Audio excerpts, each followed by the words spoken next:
slot to MSC at 2024 group stage. Can they do it with this lineup? Signature picks all around. ENTITY7 will have to do something great here to take it further. Already mid lane though. Zorn should be fine.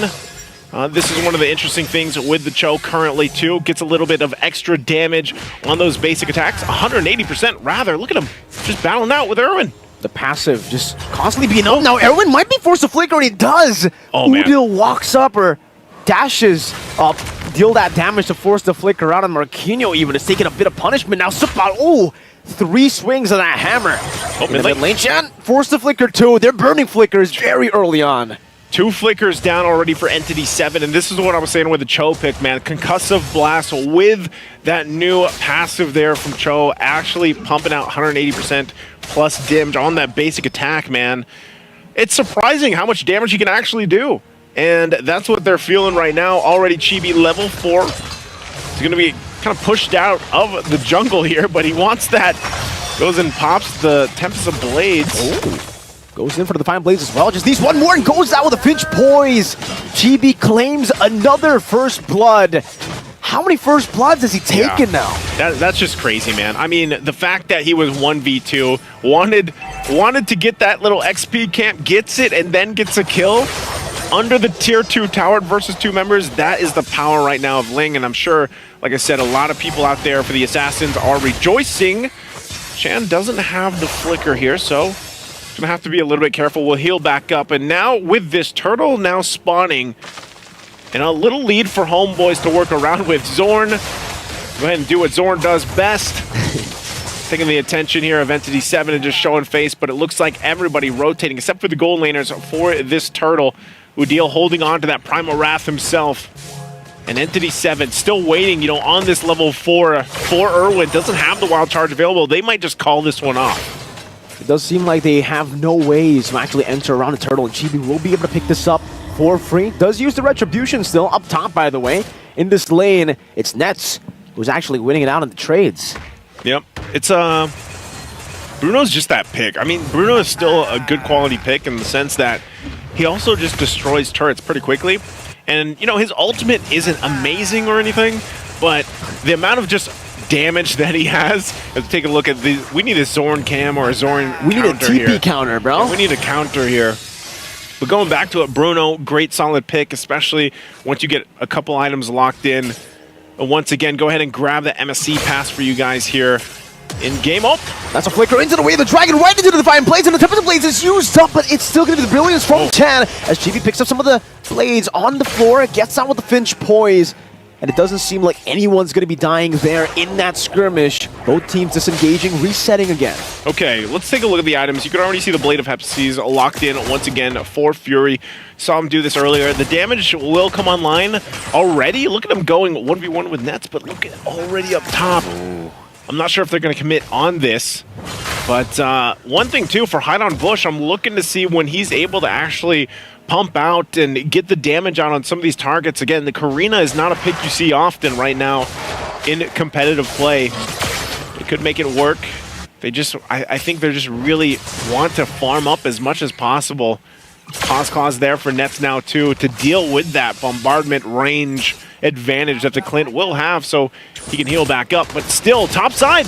Again with the Jikundo, Fury still able to flicker out of the Jikundo, not out of the Tempest of Blades, though, as Nets just keeps on basic attacking, and now it's Udo who's going to be caught, who's already stolen away some of the damage with the Primal Wrath, and now with the wild charge, they're still trying to delay the inevitable. Zorn is trying to sandwich Erwin under the tier 1, and now Erwin, where do you have to go? No way the dragon, actually he does, but he doesn't even need to go for it. Erwin flickers back out, and Udo gets baited in right into Chance. Chaos saw the flicker as well, chasing Chibi down to secure a double kill up top in the tier 1.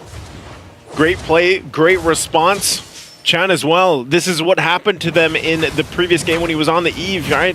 He got 2 kills early on, and he was able to really help the damage profile and the team for ENTITY7, and that's going to be them taking this turtle, possibly. Penalty zone, locking 2 members up. Zorn goes over to Jikundo as well with the Retribution, still comes out on the Hide on Bush. Still, Sapant's going to hammer down as Chan goes over the Chaos Assault. As now Chibi goes for a re-engage, gets knocked up 2 times by the wild charge, and the Earth Shatter still follows through, and it's going to be Marquinhos that gets picked off by Sapat Zorn. Again, forced to flicker out with the Shadow Assault, not connecting. Good way of the Dragon to disengage, but Udil was still all alone, isolated from the team, and taken down. So that was a good trade for Entity7, actually. His Nets is pushing some damage down with the Worldy too. The bounce, last one doesn't hit onto Chan, and he'll be able to escape. Like, do you feel like Worldy's a good ultimate? Like, do you feel like it's actually impactful? You know, I mean, as a gold laner? as a Bruno player, it's there. It's there? an ult. It's one of the ults of all time. Okay. All right. Well, you know what? We'll see if the impact is going to be there. Claus, like I said, is already locked in, working on the next item. Sometimes we might even see him. I'm not sure if he's going to rush the next item of Malefic Roar or what the build path is going to be here. But also, Glowing One was picked up. And again, it looks like HOMEBOIS still wants to make a play up here. They got the information that they need. Zorn providing a lot of that. Here they go, top side. Pushing them out. And now, wait, Chibi might be going for Ray the Dragon. Finds him in the bush, brings him back to Sapat. Baits out the wild charge, but now it's going to be Chibi who walks up with the Finch Poise. And it's still going to be Sapat who secures the kill. A defensive Tempest of Blades by Chibi is in the bottom lane. We do see Marquinhos go for a trade, but that's a kill. So Erwin. Yeah, it's I mean, I'm sitting here thinking about Entity7, what they're able to do at this point. They don't really have an answer just yet for everything being thrown at them. Zorn as well, able to get a lot of these away the dragons off, whether he has a flicker or not. Hide on bush, like I'm still waiting to see this Karina come through in the damage department. Chan has been doing a lot of it. And I think, you know, you just buy time for Fury to go ahead and get the items that he needs. So they have to buy some more time. And right now, it looks like, you know, they want to battle out for this third turtle. Chibi's going to start it up. Rest of the team going to go ahead and get situated. They might just let this go, and it looks like they're going to do that. As Hide on Bush is not even near here. So they might just try to get ready for the Lord fights instead. So that's going to be that. Now, third turtle of the game going to the hands of HOMEBOIS. Oh, Chibi. Trying to go for 1v1. Fury getting caught in the Tempest of Blaze. That knockup will catch him, and now Chibi just escapes, leaves him to Udil as he pops into Primal Wrath. But he actually dealt so much damage. Chibi taken very, very low. Sky Piercer already, though. Second item as he completes the Berserker's Fury first. Yep. So already at that point, you know, this is where it gets very threatening. Berserker's Fury allowing him to do a lot of this crit damage and get that off. Zorn, though, Marquinhos, I don't think he's going to pull the trigger on this. The rest of the team coming up. The way the Dragon brings him back all the way. Udil has a Primal Wrath, gets out just a bit, but then Sapat comes in with a hammer. Even with Erwin with a wild charge, it will not be able to save him, and Zorn continues the damage. Chan goes in, 4-man penalty zone by Sapat to lock them out, and Nets just picks up all of those basic attacks to take Fury down. Again, he just respawned Naisu, and it seems they're also going to be able to take the tier 2 up top as well as down below. As Udil just zones Chan away from his own base. That was crazy. Like, at that point, when he got that 4-man penalty zone off too, he just gets the Winter's Crown. And, you know, he was ready for that initiation. And it just looks like Entity7, they don't have an answer right now. I mean, even Hide on Bush has not been able to do really much anything on the Karina pick at this point.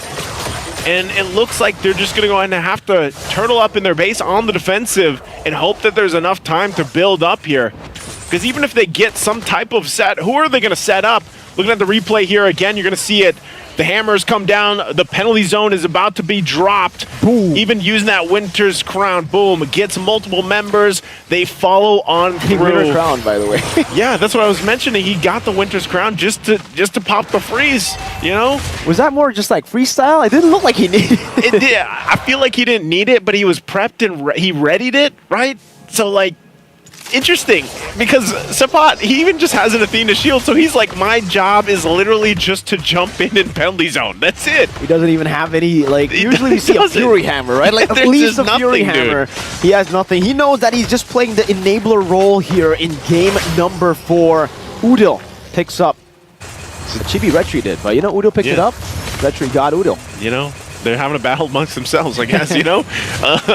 But yeah, I think part of this is just, and this is crazy. Damage dealt, he's second with this defensive build for Sapat, who, is somehow a second in damage. That's the base damage, man. That's the base damage. This is the different type of Rizzler you guys are seeing right now. Damage taken too. Like I said, Entity7, you know, Irwin is trying to do his best, but even if you get some type of setup, I just feel like they don't have enough in terms of damage, which is weird because you're talking about a Lunox who had 2 early kills, but they're lacking in the department of where's the Karina? Where can you pump out the damage you're looking for in the jungle?